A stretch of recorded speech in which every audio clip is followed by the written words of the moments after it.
Let's get bigger into sleep here. We talked about before the fact you want to wait at least 4 hours after that last big meal before you go to bed.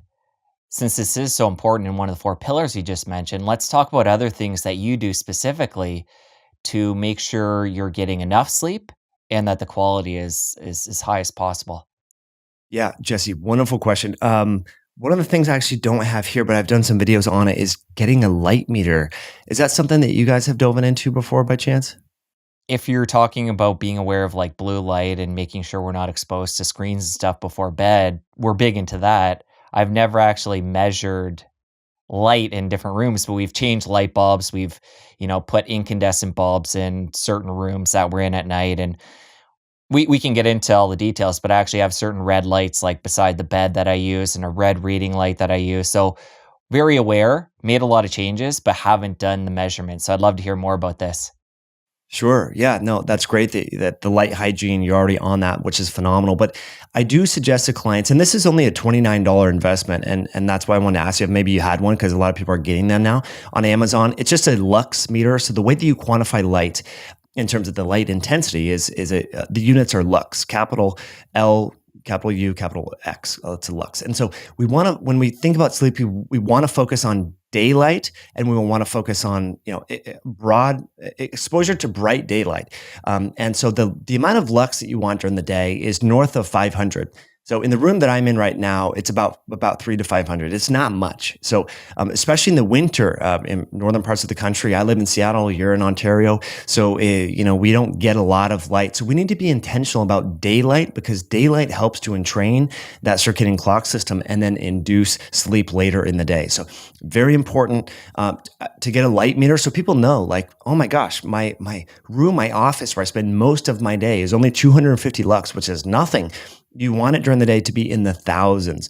And so this, again, helps to tell the retina, to tell the brain that it's daylight. And so your brain needs to know the differences here so that the circadian clock system can send the right hormones and foster sleep.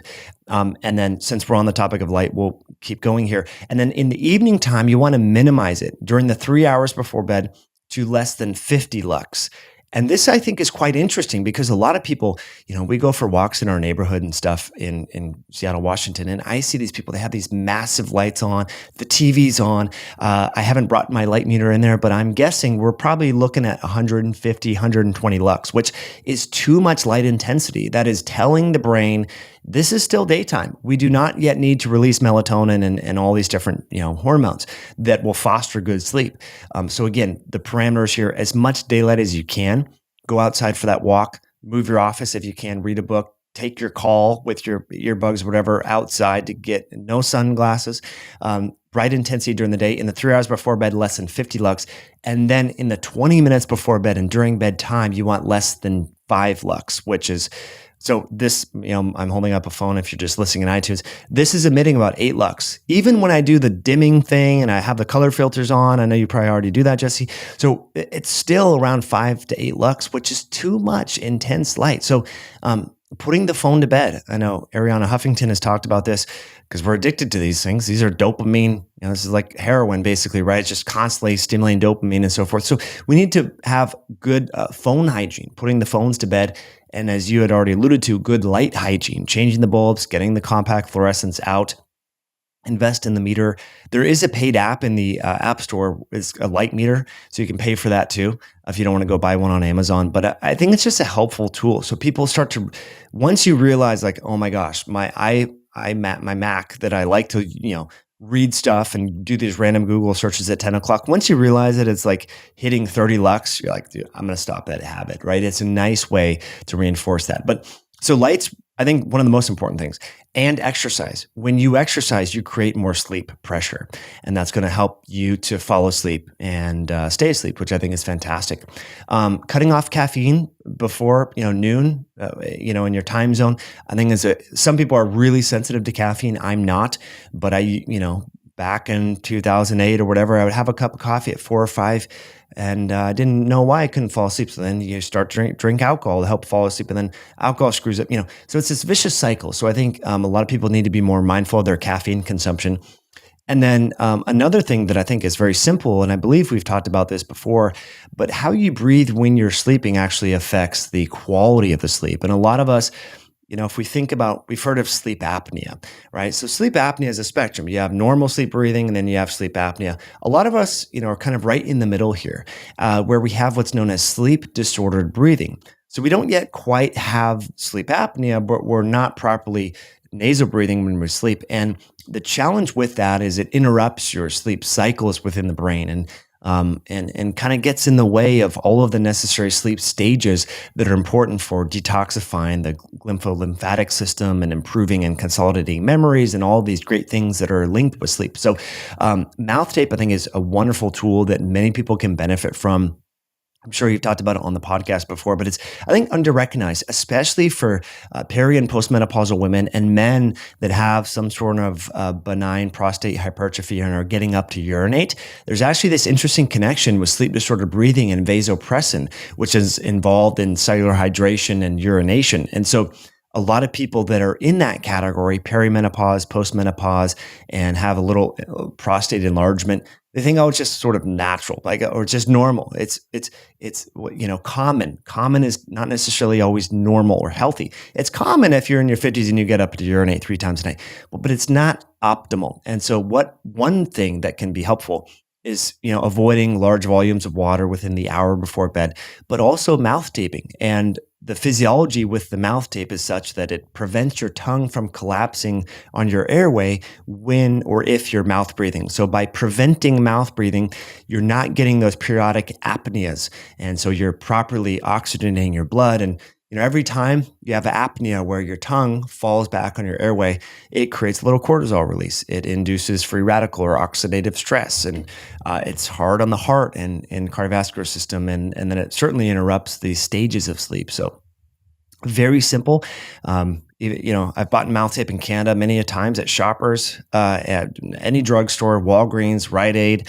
Of course, you can buy it on Amazon, but if you forget, then you have to wait a day or two. So I just recommend going, and it's the 3M micropore tape, a small little strip here, just horizontally oriented to close the lips, and it helps to foster deep sleep, which is fantastic. And I recommend people start by just wearing it and going for a little walk, a light walk, and getting used to breathing through the nose. A lot of people are like, hey, I have a deviated septum. I can't breathe through my nose. Well, that's a symptom that is problematic. That might mean that you're eating foods that you're sensitive to. That might mean that you have other mold in your house or different factors. But the more that we breathe through our nose, the better our nose becomes at facilitating nasal breathing. So it's sort of this thing, like if you've never worked out and you go to work out, oh, my arms are sore, I'm not doing this again. It's like, it's going to get better with time. And so we need to be open-minded with that. But mouth taping and nasal breathing is a huge way to boost sleep quality. Yeah, I'm a big fan too. Are you somebody who still tapes every night, or now you're used to it and you don't need to? It's a good question. I've just gotten in the habit of doing that, of taping every night.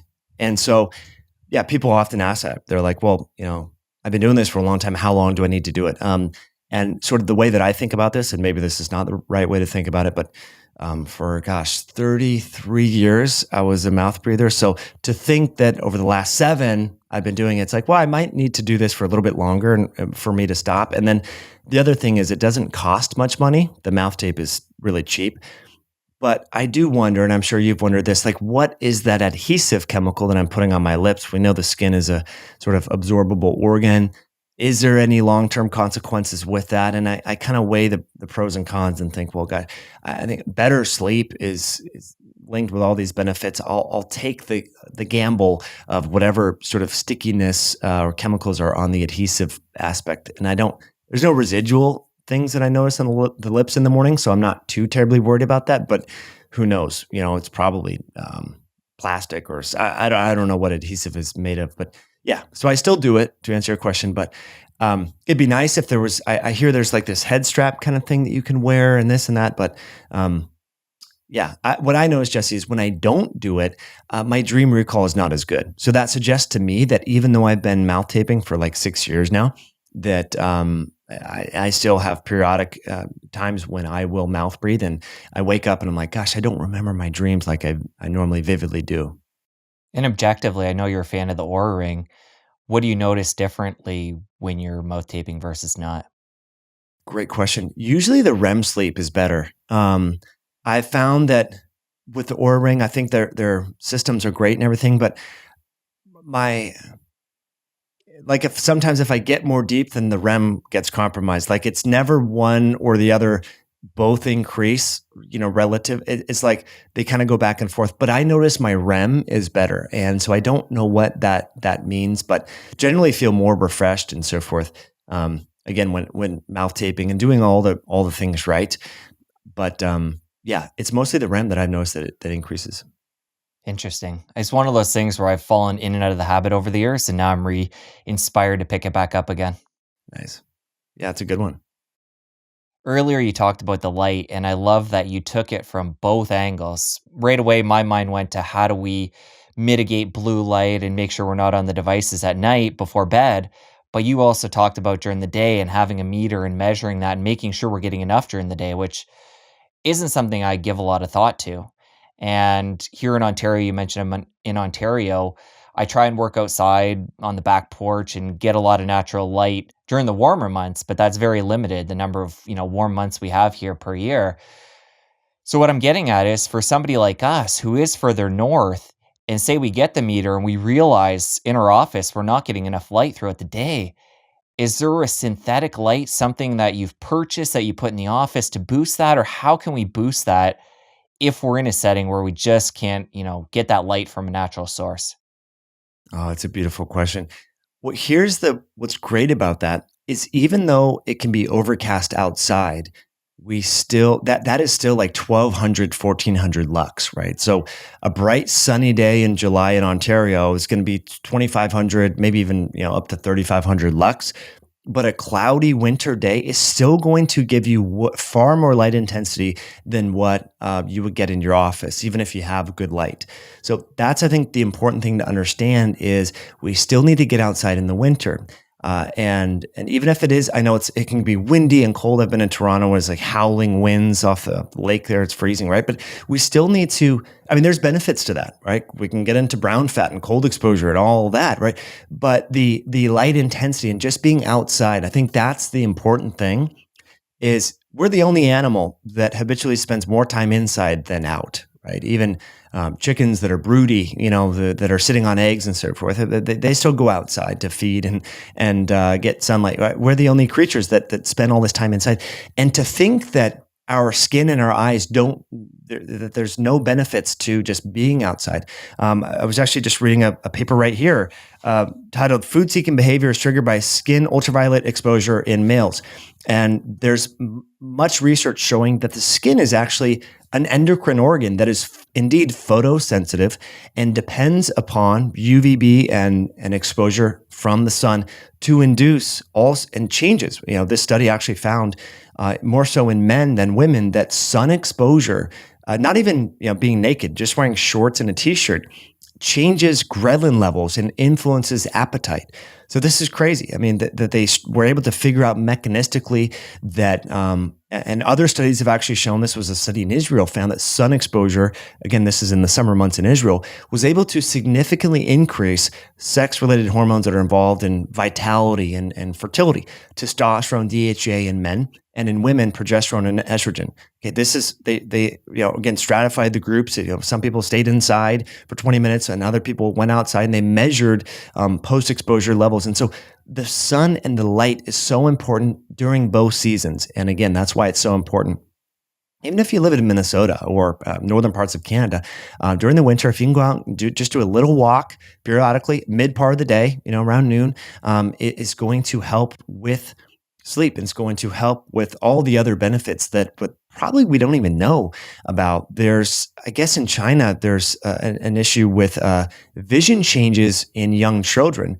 And they're starting to, because of looking at the screen so much and lack of sun exposure, that it's changing the shape of the eyes. And this is research I'm not familiar with. I've just heard through people that are much more versed on this. So we are seeing all these negative changes. And the cool part about it is the fix is simple. Like you said, Jesse, you can take your calls outside. You can bring your laptop to your back porch. You can have that meeting with your coworkers. Walking. Steve Jobs, right, was famous for conducting business meetings on walks. So instead of sitting around a corporate boardroom, Say, hey, let's go for a walk. Like there's a little, green trail, green area behind the office. Let's do that.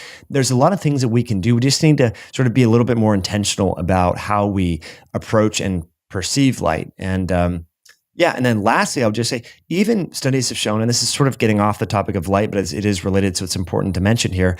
Shinrin Roku and this idea of forest bathing, just having pictures of greenery and changing your orientation to so behind this camera, people can't see. I have kiwi berries and an apple tree and stuff. So I'm, seeing vegetation and trees, or even having the pictures of that is linked with better sense of well-being and mood. And so again, it's impossible to disentangle humans from nature. I know we can get into our cars and into our apartment complexes and in the elevators, and we think we're so disconnected from nature. But that is just myopic thinking. And in order to function optimally and to be healthy and to lose the weight, like you mentioned, and I said 92% of people have poor cardiometabolic health.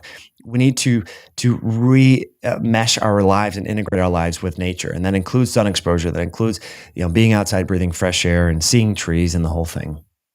And a lot of these can be meshed together. Talking about going outside for the meeting, you could layer on, being with another person versus screen to screen, getting, out in nature, the forest bathing, and getting the natural light. And we could probably even layer on other things too, like better air outside. And a lot of this stuff is so easy, and it's so easy to layer onto one another and get multiple benefits by making small shifts. Exactly. And it's just changing those habits. And I think the important part that you mentioned, Jesse, is the awareness. Sometimes people are just not aware that, that there's some benefit to just being outside. Even if you're not in the direct sun, they think, well, why would I do that? I don't want to get hot, or, whatever. But yeah, all these things. So just the awareness that and we now know, humans, at least in the West, we're kind of funny, where we need scientific information to then cause us to think that, oh, this is how we should be doing things. Whereas, out in, Eastern Europe, or, the Scandinavian countries, people just do things out of habit and ritual and sort of, people inherently know that this is good, so that they do it, like go in the sauna or what have you. But now it's nice. We can convince our very sort of, logical minds that, hey, the science now shows that if you take that walk with colleagues, it's going to be better than on a Zoom call. So then people are more likely to do that thing, because we now have the sort of academic research to support it. But yeah, just a little, once we have the awareness, making these shifts can be very beneficial and have a surprising health benefit. And it seems like human nature, and I know I'm guilty of this as well at times, we're looking for the more complicated way of doing things, or something where we're actually putting dollars and cents in. And a lot of these things are just so fundamental and easy and free, and we can implement them right away. But for whatever reason, it's like I'd rather hear something from Mike that I can order online that's complex and I can start taking on a daily basis, and it's more objective, rather than just moving my computer outside and getting more sun throughout the day. So for whatever reason, I find it's human nature that we want these more complicated, objective ways of tweaking our health. Isn't it funny? And so one way to sort of reframe that, my friend Thomas DeLauer has sort of indelibly inked this into my mind, is think about sun as a supplement, right? Because so many people will focus on like collagen supplements and all these things, and I take these supplements too and whatnot, right? But if we think about sun as a supplement, you have to take your sun supplement. So it's not just about this feel good, oh, I'm going to have my meeting outside. It's like, if we think about it, oh, you need your 20-minute sun supplement a day, that maybe is a little. Again, it's the same thing. It's the same difference. Whatever we can do to induce a habit, I'm all for exploiting that, right? Whether it's the placebo effect or calling something a supplement, call it your exercise supplement, call it, your fasting supplement, and then just think about it and reframe it in that context. And then also too, when we're doing these things, really have the belief that this is having the beneficial effect that it really is. And I think that's a big part of it as well, is knowing that, there's health benefits here and reframing it. But yeah, and then make it a family thing. Like teach your kids, like, hey, let's go outside and do our coloring or our math or whatever. Let's do this outside. And so I'll bring my daughter with me all the time, and Get her off the TV or something. Like if she's watching a show, if I'm having a call like this during the summer, then we'll go for a walk and we get the dogs involved. So that's another thing. If people have a hard time getting outside, getting a pet, that you need to walk. That I found that to be very helpful for clients. Is they find that they walk more when they have a pet, right? So all these little things we need to understand ourselves and think what could we do. We know ourselves. We know our tendencies, our weaknesses, our addictions, and what we like and don't like. So sort of create your lifestyle so that it sort of can navigate those unique aspects of our being to, again, make us feel better. So that's I think the big picture. If you enjoyed that clip, press here for the full episode. I'll see you over there.